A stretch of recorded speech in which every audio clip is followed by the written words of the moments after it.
இந்த வெளிநாட்டில இருக்கிறவங்கலாம் வேலை பார்த்துட்டே அவங்களே தான சமைச்சு, அவங்களே தான சாப்பிட்ற அந்த வேதனைலாம் இருக்கே, அதெல்லாம் வாயில சொல்லவே முடியாதுங்க. ஏன்னா, அவங்க குயிக்கா சமைக்கணும். அதே மாரி குயிக்கா வேலைக்கும் போணும். இங்க இருக்கிற பல பேத்துக்கே எனக்கெல்லாம் அப்படிதாங்க. குழம்பு வைக்கணும். ஆனா, அது டேஸ்ட்டா இருக்கணும். ஆனா, அரைக்கிற வேலையே இருக்கக்கூடாது. அந்த கான்செப்ட் தான்.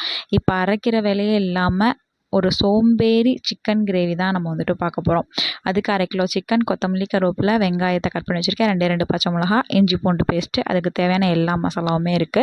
நான் இப்போ வந்துட்டு ஒரு மிளகு கறி அந்த ஸ்டைல்ல தான் வைக்க போறேன். நீங்க கேட்கலாம், மிளக இடிச்சிட்டு தானே சேர்ப்பீங்க, இல்லாட்டினா அரைச்சிட்டு தானே சேர்ப்பீங்கன்னு. அது கூட இங்க நான் பண்றதில்ல. பார்த்துட்டே இருங்க நீங்களே.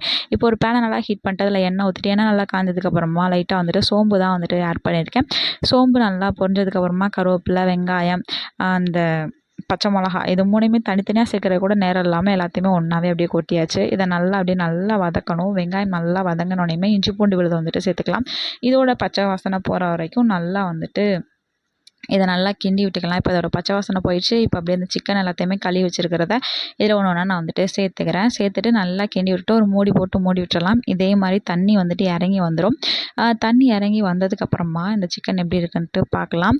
இந்த மாதிரி நீங்களும் செஞ்சு பார்த்தீங்கன்னா அந்த அரைக்கிற வேலை எந்த வேலையுமே கிடையாது. ஆனால் டேஸ்ட்டு அவ்வளோ ஒரு சூப்பராக இருக்கும்.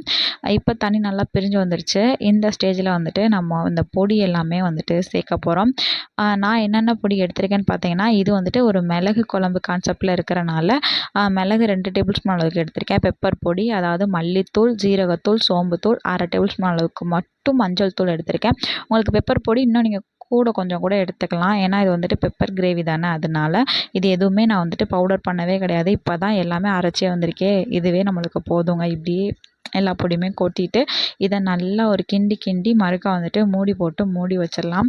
அவ்வளோ ஒரு சூப்பராக இருக்கும் இந்த கிரேவி. நீங்கள் வந்துட்டு சப்பாத்தி, இட்லி, தோசை, சாதத்துக்கு கூடலாம் வச்சு சாப்பிட்டீங்க அப்படின்னாக்க அல்டிமேட்டாக இருக்கும். ஒரு 5 நிமிஷத்துலேயே வேலை முடிஞ்சிடுங்க. இதுக்கு நீங்கள் எந்த வேலையுமே பார்க்க தேவையே கிடையாது. ஈஸியாக அதை செஞ்சு வச்சுட்டு நீங்கள் வேலைக்கு போய்ட்டு வந்துட்டு சாப்பிட்டுக்கலாம்.